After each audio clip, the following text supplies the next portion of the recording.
Greetings, welcome back to Black Bear News, where we are discussing climate change, abrupt climate change, and all the other very important things surrounding climate change. Thank you once again for all your comments and discussion.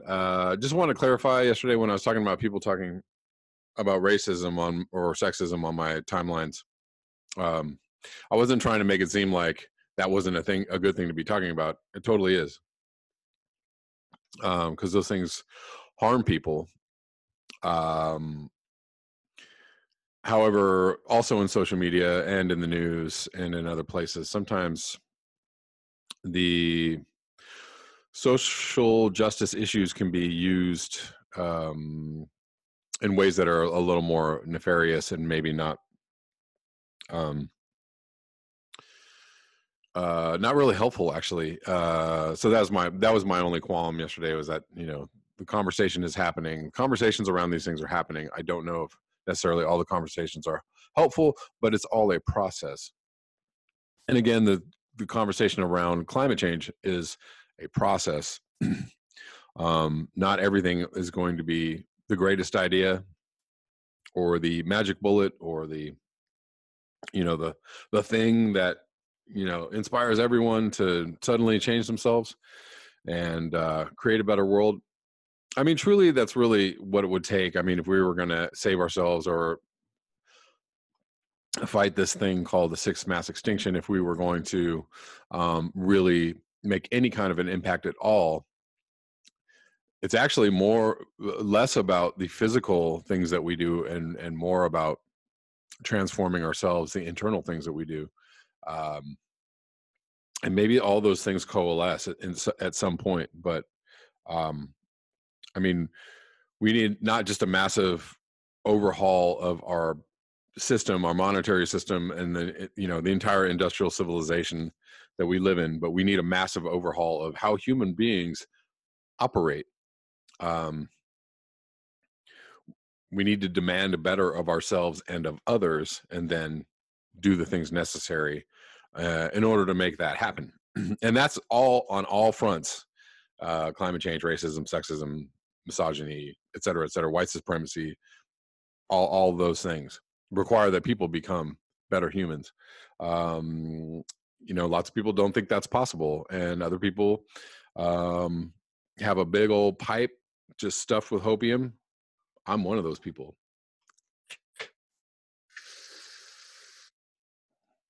That's the only thing I've smoked in about 17 years, maybe 15 years. Hopium. I'm gonna smoke it until it's all gone, guys. Anyway, so let's just get into some things. I wanted to cover this yesterday, but I didn't have. I forgot. So there's brush fires going on in Australia. On top of all the heat and the drought, what do you think comes with heat and drought? Excuse me. Well, that would be fires. Hundreds of firefighters are battling fires in Victoria, Australia. Multiple lightning strikes on Friday started the largest fire in Bunyip State Park east of Melbourne. The country's meteorology bureau said plumes of smoke have risen up to 15 kilometers into the atmosphere. And that's basically it. There's just a video here. I'm going to link this below. But there's many more videos about what's going on in Australia. So a large problem happening there.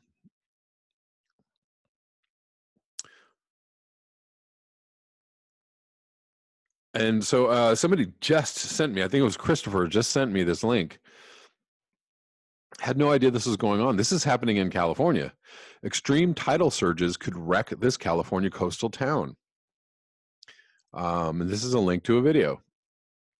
Up and down the California coast, city officials are thinking about the threat of sea level rise. But for Imperial Beach, a small city of 27,000 residents just south of San Diego, that threat isn't a distant one. That's because the city already deals with repeated, or what many city workers distressingly call routine flooding. We live in one of the most beautiful places on this planet.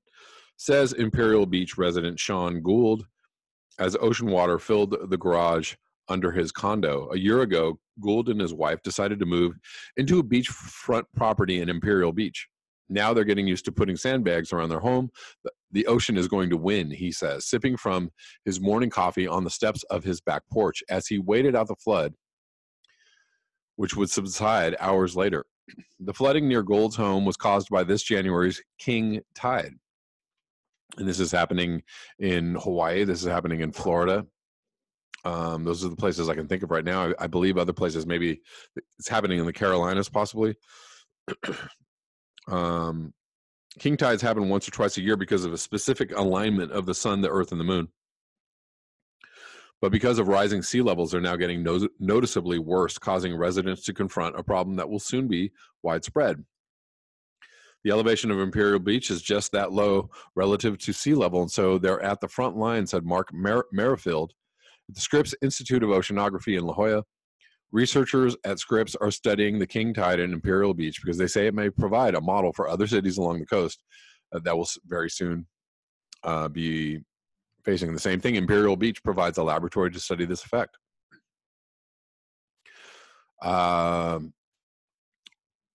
So they've budgeted $19 million in comparison with whopping $100 million that the projected 6 feet of sea level rise is expected to cost the city by 2100. 6 feet. Good Lord. Just, you're not going to stop that. To prepare for increased flooding damage, officials in Imperial Beach commissioned a study that would offer solutions. One of those solutions introduced a term that's since become controversial: managed retreat. This approach means the city would remove public infrastructure like seawalls and sewer pumps near the water and eventually acquire properties that got too damaged to live in. But to a lot of residents, managed retreat, let me say that again, meant the government was going to force people out of their homes, which has caused some tension. We don't surrender. We never surrender. I was in the Marine Corps, says Dante Pamintuan, a resident of Imperial Beach, who worries that the city could one day seize private property against residents' wishes. Well, if the city doesn't seize it, the ocean will. So you're shit out of luck, Dante. You're damned, and then you're damned again. So smart money is on packing your shit and getting out. That's smart money. There are better ways to deal with the problem, which he says isn't a problem at all, but part of God's creation. Oh, this is why. The city should instead focus on stopping the flooding with barriers like sand. January 25th, a few days after our interview with Dante, the city released an updated version of its plan, which basically consists of a retreat from managed retreat. In a report, the city states that it does not consider it a viable or necessary adaptation strategy. Oh, good Lord. So they're just going to throw money at this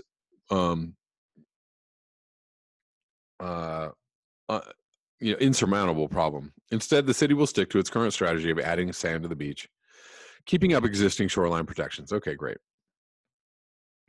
Anyways, I'm going to link this below. Really odd, random thing that Truth Out is promoting is this book called Frostlands, which is a climate change, maybe like near future science fiction. John Pfeffer brings the newest installment of Climate Apocalypse in media. It's called Frostlands. Opens with a sustainable community of Arcadia coming under attack as 80-year-old Rachel Leopold, a climate scientist, is finalizing research that could reverse the melting of the polar ice caps and prevent lethal amounts of methane from being released into the atmosphere. Meanwhile, political forces both inside and outside the walls of Arcadia may prove to fracture Rachel's research and beliefs as she and the Earth confront their mortality. So whatever. If you guys are into that kind of thing, I'm going to just link this because who knows? Maybe somebody wants to read some climate change centered science fiction. So I'm going to read one more article, but I want to talk about and link this Roger Hallam video talking about Extinction Rebellion and talking about peaceful protest. He really lays out a great case for peaceful protest, and this is why people use the tactic, it's actually fairly effective. Not always, but it's fairly effective in that, if you go violent, you get squashed, you give everybody a reason to get squashed. Whereas peaceful protest tends to have more organization and tends to be slightly more powerful, but I don't know, who knows? Anyways, he lays out a good case for it. And the thing that I agree with about peaceful protests is that if you're calling for change, you're calling for a change in behavior, right? If you're protesting against totalitarianism or a state that is a violent totalitarian state, or if you're protesting against oppression, you want to break the cycle of oppression, right? So you don't want to use the same tactics because it creates a cycle. So in order to change a behavior in society or in government or in other people, like, you actually you have to display the behavior that you're asking for, right? That you're shooting for, that you want people, you're portraying the better behavior or the better actions, the right action. So that's why I actually support peaceful protest conceptually, is because if you're asking for change, if you're trying to create a better world where people behave in a better way, you have to model that behavior, and you have to act as if that behavior exists within you, that better world exists within you, and that creates much more momentum, I think. You may disagree, you may differ, and again, I think that there's valid points on all sides. Protest is protest. Do something, anything. Don't just sit in don't just go to a parade on a Saturday and drink coffee and go, we did it. That's not going to change anything for sure. You have to put yourself out there. You have to put your body on the line.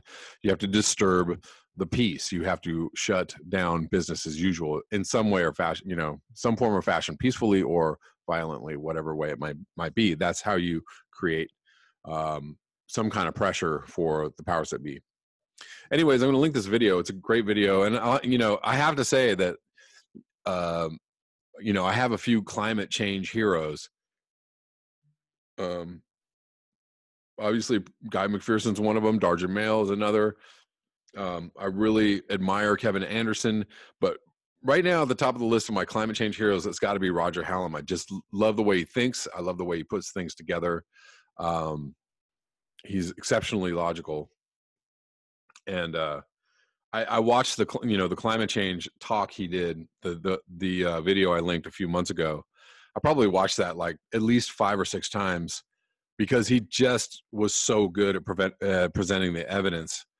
And now he's part of the Extinction Rebellion, and so now he's studying social movements and how they work and what is effective, etc. So this is all scientific. Like, he's bringing a study of humans and situations to the whole game. It's not just like, let's get out on the streets and do something. No, he's thought all this through.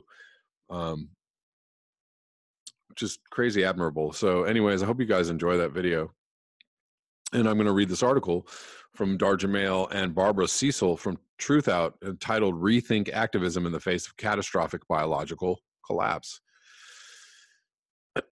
This is from yesterday. Or no, today. Sorry. It may be that when we no longer know what to do, we have come to our real work. And that when we no longer know which way to go, we have begun our real journey. The mind that is not baffled is not employed. The impeded stream is the one that sings. And that's a quote from Wendell Berry. This is a hard piece to write, partly because we too are baffled. Environmental collapse coupled with living in the 6th mass extinction are new territory. We are still in the process of confronting the reality of living with the prospect of an unlivable planet, these thoughts emerge out of our sober forays into an uncertain future, searching for the right ways to live and serve in the present. Second reason for our reluctance to share this contemplation is anticipation of the grief, anger, and fear it may trigger. We visit these chambers of the heart frequently and know the challenges of deep feeling, particularly in a culture that denies feelings and pathologizes death. As the unthinkable settles in our skin, the question of what to do follows closely. What is activism in the context of collapse? Professor of Sustainability Leadership and founder of the Institute for Leadership Sustainability, the University of Cumbria, Jem Bendel's definition of collapse is useful. The uneven ending of our current means of sustenance, shelter, security, and identity. I quite like Jem Bendel as well. I've seen a few of his videos, and I mean, everyone is presenting the same information. Because more and more people are coming to the same conclusion. And so, you know, Jem Bendel is talking about deep adaptation. Bendel isn't the first to warn of collapse. NASA warned of it 5 years ago. Anyone who takes in the realities of our time will need to find their own relationship to the hard truths of converging environmental, financial, and political and social unraveling. There are billions on the planet who are already experiencing the full direct effects of this right now. 40% of the human population of the planet is already affected by water scarcity. Humans have annihilated 60% of all animal life on the planet since 1970. Described here, borrowing from Bendel's analysis, are three responses to imminent collapse. The first is characterized by intensifying efforts to fix the mess we have created. The idea here is that if we just work harder, we can change the situation. The second is mitigation of inevitable suffering and loss, easing the pain and harm that is already underway. Mitigation slows the demise down, giving us time for the third, which is adaptation to the life-threatening scenarios before us, or in Bendel's words, deep adaptation. The three-tier framework we're suggesting is more like a spectrum, and the tiers interlace at times. As our understanding of the biosphere catastrophe evolves, we may shift our focus of activism. Our age and stage of life also affect where we invest our lifeblood. The downside of the first response, fixing the crisis, is that it often galvanizes false hope in an external panacea that we can vote for or count on. Riveted on the fixes, attention can be diverted away from the adaptation to the crisis that needs to happen in short order, both personally and within our institutions. For example, it takes time to plan for waves of millions of refugees and extreme food and water shortages. Solutions centered on fixing often sell books, technological promises. The opportunists are eyeing the take. This motivation is more of the same mentality that got us into the situation in the first place. The upside of the fixing response, however, is the upwelling of human spirit through intensified social movements. Alexandria Ocasio-Cortez's New Green Deal is a valiant example of a fresh plan to fix what is broken in the United States. The direct actions of the Extinction Rebellion are a powerful force, not to mention the electrified youth marches gathering momentum around the world. 16-year-old Greta Thunberg spearheaded a stunning victory in the EU recently. If the impeded stream sings, as Wendell Berry put it, these are rivers of rousing choirs. The second response, mitigation, also has merit. It aims to stave off the collapse long enough to get needed preparation in place for what is to come. Stellar examples of this are found in the regenerative agriculture movement. A farmer in drought-stricken Australia told us about the macadamia farm his family owned. He remembers his mother saying, "We'll plant till we can't." That day came, so they decided to give farming a go in New South Wales. He described digging a post hole 3 feet deep recently. At the bottom of the hole was more dust. He and his family are joining fourth-generation farmers who are jettisoning traditional farming practices that further deplete the parched earth. He uses no chemicals, rotates stock every 3 or 4 days, and is building every condition for the native grasses to thrive once again. Neighboring farms are destocking, i.e. slaughtering, sheep and cattle as feed disappears. Food supplies are dwindling for people and animals alike. But he will plant till he can't. When asked about his motivation to persist in such difficult and heartbreaking work, he said it was for love of the land, but most importantly, love for his children. He wants to provide a safe refuge for them for as long as possible. Regardless of the plethora of geoengineering plans to draw down CO2 levels or reflect solar radiation back into space, the tough reality is that the effects of CO2 already present in the biosphere are irreversible and intensifying rapidly. Barring unforeseen forces at work, a consensus of scientific research tells us that a minimum of 3 degrees Celsius warming is already baked into the system under the current global climate pledges. A study published in Nature magazine showed that over the last quarter century, the oceans have absorbed 60% more heat annually than estimated in the 2014 Intergovernmental Panel on Climate Change report. The study underscored that the oceans have already absorbed 93% of all the heat humans have added to the atmosphere, and that planetary warming is already far more advanced than had previously been grasped. If the oceans had not absorbed that heat, global atmospheric temperatures would be 97 degrees Fahrenheit hotter than they are today. Today's carbon dioxide levels at 410 parts per million are already in accordance with of what historically brought about a steady state temperature of 7 C higher and sea levels 23 meters higher than they are today. Anyone who thinks there is still time to wholly remedy the situation must answer the question, how do we remove all the heat that's already been absorbed by the oceans? Invigorated activism, as heartening and important as it is not going to completely stem these tides. Thus, the third level of activism, adaptation, comes into focus. Adaptation is new territory. Here's the realm of healing, reparation, spiritual, psychological, among other ways, and collaboration. It is strangely rich with a new brand of fulfillment and unprecedented intimacy with the earth and one another. It invites us to get to the roots of what went astray that has led us into the 6th mass extinction, given that with even our own extinction a very real possibility. Even if that worst case scenario is to run its course, there is time left for amends, honorable completions, and the chance to reconnect into this earth with the utmost respect and in the gentlest of ways. The window for practical preparation for accelerating collapse and chaos is now open.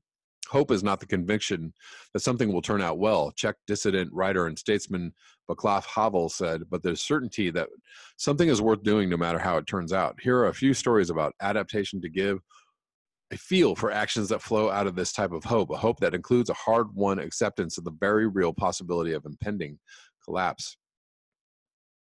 I can't read this whole thing because it gets super long, and I'm not going to read these stories, but I'm going to link this below, and you guys can read this article and read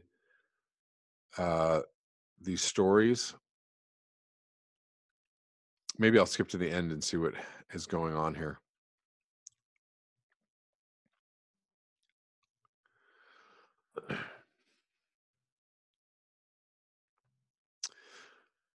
This reflection was written on the backs of many conversations with one another, Mark Oates, Joanna Macy, Sarah Jane Minato, and indirectly Jem Mendel. It is our hope that these words inspire these challenging conversations with your friends and loved ones. Lastly, what if all the fixing and mitigating and adapting fail? Perhaps we will have become worthy human beings, having acted during this time of crisis with extraordinary love and integrity. We will turn toward one another with all the beings on the planet with clear and humble love, knowing we are one living whole, one bended knee.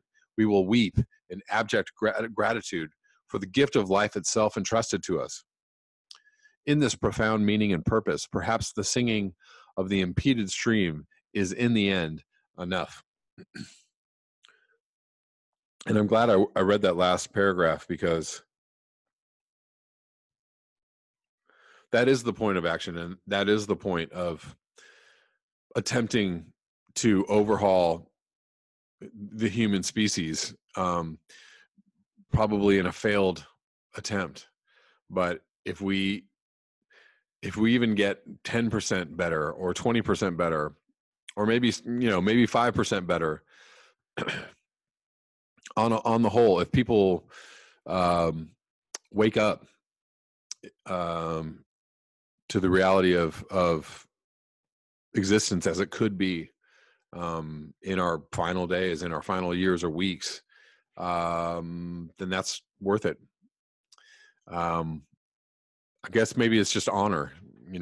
I'd prefer to go out honorably, and to do so would mean doing my very best to make a difference, or to try and make a difference, even if it is a failed attempt. That's all I have for you tonight. Thank you so much for your eyes, your ears, and your conscience. If you would like to support this channel, you can do so at the links below. Until next time, peace.